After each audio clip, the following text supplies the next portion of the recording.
Hello.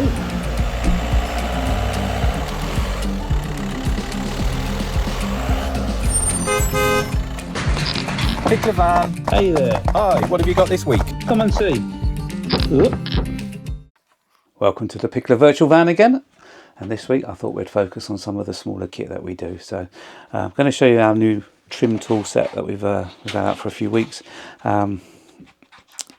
Pretty self-explanatory on what they do, but you've got different shapes and slightly different lengths, but more or less the same, but different U-shape openings for different types of clips. Comes in a nice foam holder as well, orange so you don't leave them anywhere obviously, and then polished chrome, very easy in keeping them clean. Then we do the longer version of them, so same profile, but you've got much longer handles on this set. So I can see people wanting both sets really. Much longer one there for prying and levering. So keeping on the theme of trims and pry bars, we do our little mini blade pry bars. So that's the bigger one, and that's the smaller one. And they've got, as you can see, a curve on one end and very flat on the other. They're good in pairs, so if you want to pry something like a water pump housing off, or gaskets, covers, whatever, they're very good for that. And then that's a smaller one again for trim, and the same sort of thing. Anything they work well together as a pair, or two of the same size, or one of each. But yeah, so that's the little mini pry bars. Then we've got little trim removal pliers. These have been popular as well over the years. So a very sharp blade to get underneath the ones that pop out.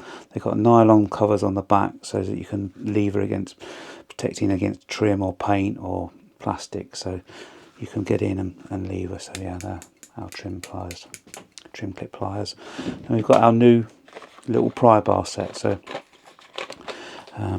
put them open for you. They come in a set of three.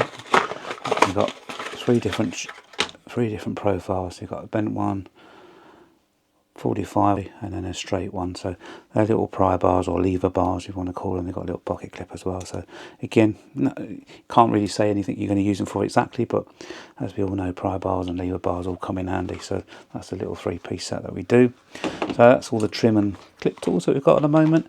A couple of other bits of kit that are good as well. So these we do as a pair. They're 17mm wheel bolt sockets, predominantly for Mercedes, where they suffer from lacquer coming off when you put in a normal socket in, or an impact socket and spinning. All the ones that are protected with the plastic, these are work different. So they've got a rubber grip and it spins independently to the tool. So this goes into the wheel, and the idea is this locks into the wheel and that spins, so you're not spinning the plastic and taking the lacquer off. So we've got a short one and a long one. So yeah, the cover spins, so in it goes, snug fit into the alloy, and then the socket's turning within and not spinning around and removing the lacquer. So they're good for, particularly for Mercedes. Then we've got our mould funnel with magnets. So our one's got the magnets in it, so you can pin it up on somewhere, if you can see that up there, but that'll hang up, and then you can mould it to where you want it. So ideal for obviously oil filters, coolant, anywhere that you can't get a direct drain into what you're draining, and it keeps the job tidy. So rolls away again for storage, and like I say, it's got the magnets in it as well. So that's that. And then lastly, this week you've got our universal joint for air tools with a regulator on as well. So this works really well with the needle scaler. So the mini needle scaler, which a lot of you have bought, take out the connector, put that one in, pull it apart there, and you can spin it where you want. So what that does, it gives you the capability of turning this round, so the airline will just come in one way and back, so you can get in a tight wing or somewhere you want to get in. Good for doing the brake caliper carriers, because your airline's not going to be on there, it's going to be trailing that way. So nice little bit, that one as well. And that is this week's virtual van. Thanks for watching. If you want any more information on any of the products I've shown you, it'll all be in the links below or on our website. And I'll see you on the next one. Thanks, Pichler. See you next week. Cheerio.